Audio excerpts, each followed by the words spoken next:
Hello everyone, teach योद्धा के इस ऑनलाइन प्लेटफॉर्म पर आप सभी का स्वागत है। आज के सेशन में हम लोग ऐसे क्वेश्चन को डिस्कस करने वाले हैं जो कि सीटेट में पूछा गया प्रश्न है और इस क्वेश्चन में बहुत सारा कन्फ्यूजन रहता है स्टूडेंट्स को कि इस क्वेश्चन का उत्तर क्या होगा।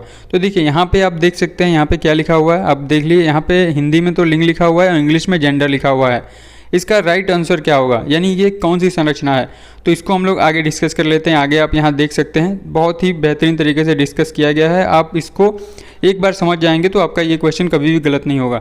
देखिए यहाँ पे जो डिफरेंस है, देखिए यहाँ पे हिंदी में लिंग लिखा हुआ है, यहाँ पे हिंदी में लिंग लिखा हुआ है, इंग्लिश में यहाँ पे जेंडर है और इंग्लिश में यहाँ पे सेक्स लिखा हुआ है।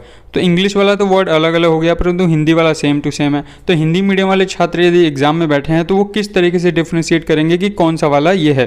तो सिंपल सी बात यह है कि इस क्वेश्चन में, इस तरीके के क्वेश्चन में आपको ये ध्यान देना है कि आपको इंग्लिश वाले वर्ड की तरफ भी ध्यान दे देना है एक बार, कि इंग्लिश में वर्ड क्या लिखा हुआ है, उसको ध्यान दे के ही आप इस क्वेश्चन को सॉल्व करेंगे, तभी आप सही उत्तर दे पाएंगे।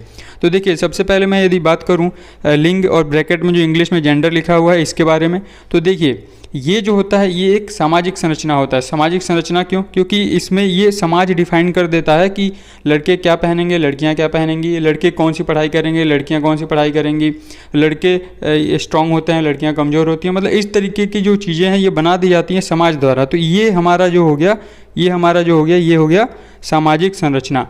ये आप लोग याद रखेंगे। जेंडर क्या हो गया हमारा, सामाजिक संरचना। और इसमें हम देखते हैं लिंग और ब्रैकेट में इंग्लिश में यहाँ पे क्या लिखा हुआ है, सेक्स लिखा हुआ है। तो इसको क्या हम बोलेंगे, ये हमारा हो गया जैविक संरचना। और जैविक संरचना के बारे में आप सभी को पता है कि जैविक क्या होता है, तो इसके बारे में ज़्यादा हमें डिस्कस करने की आवश्यकता नहीं है।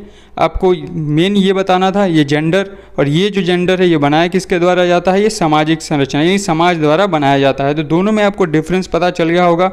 आई होप कि ये दोनों चीज़ें क्लियर हो गई होंगी। तो किसी भी प्रकार का यदि आपको फिर भी क्वेश्चन रह जाता है आप नीचे कमेंट सेक्शन में बता सकते हैं, या फिर मुझे इंस्टाग्राम आईडी पे फॉलो करके अपने डाउट पूछ सकते हैं। तो अब हम लोग चलते हैं अपने क्वेश्चन पे। तो क्वेश्चन पे यदि हम लोग चलें तो अब देखिए यहाँ पे क्या पूछा हुआ है, जेंडर है, यानी जेंडर क्या है। तो मैंने आपको अभी बताया कि जेंडर जो है ये आपका है एक सामाजिक संरचना में। तो इस तरीके का क्वेश्चन जो होता है इसमें आपको इंग्लिश वाले वर्ड भी आप लोग ध्यान दे देंगे तो आपका क्वेश्चन कभी भी गलत नहीं होगा। किसी भी प्रकार का यदि डाउट रह जाता है तो आप लोग नीचे कमेंट सेक्शन में बता सकते हैं। Thank you.